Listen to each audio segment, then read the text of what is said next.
بسم الله الرحمن الرحیم. السلام علیکم ګرانو دوستانو امیدوارم چې ټول جوړ روغ یاست. او بل ګران دوستانو نن درس زموږ استاد ده چې لیکسیون فیر یعنی څلورم درس. دا لیکسیون خو پیژنې مخکې مې درته ویلو چې درس ته وایي او دا څلور چې کوم دي څلور ته وایي فیر د فیر سپیل یا بوشتابیغن مې هم درته لیکلی. ښه ګران دوستانو مثلا موږ تاسو د اولنی یا دغه پاڼه کې ګوري اول درس دوم درس داسې لیکل شوی کنه. دا وګوره دا دوم دی د اول په باره کې ما تاسو ته تومره مثلا دوا سلام مې درته وښودل او اوس د دې ځانه مثلا الف ب نه شروع کیږي د همداسې پسې ورزونو چې پورته وختو او په نیمایي کې پاتې شو هغه کار نور د الله پاک ده. دې ځانه شروع کوو وای das الفابet lesen Sie laut یعنی دا das یعنی دا الفابet دغه الف ب یا الف با لیزن وی وای زی تاسو لوت په جګه باندې او تاسو ته جګ په عادي تور باندې واره تکرار کوم. بیا به تاسو ته په بل درس کې د دې سی ډي هم کینم چې وای اوري چې دوی څه خل وای.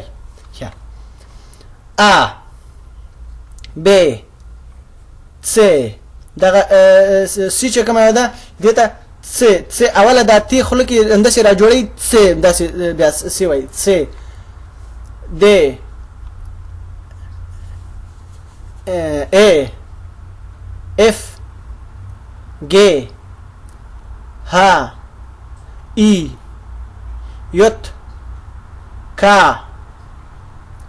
ال ام ان او پ کو دوستانو دغه ار چې کوم یو ده دته په دې ژبه کې ار هم وایي دغه سي وایي یو غرغره کې کوي کنه. خدا لکه موږ تاسو په کې یو عادت نه ده خو البته داخل کوي کنه. څوک ار وایي څوک کوي ښه ار اس ت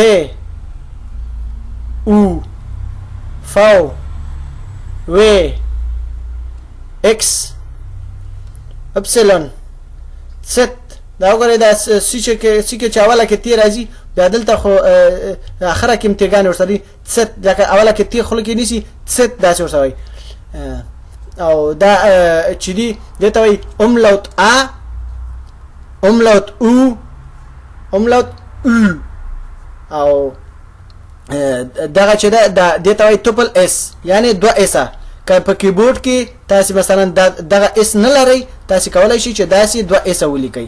ښه اس ست هم داسې هم ورته ویل کیږي.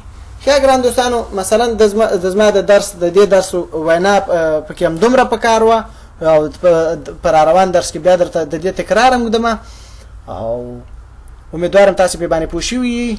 فل حالم په پاک الله باندې سپارم د راتلونکي درس پورې. چوس.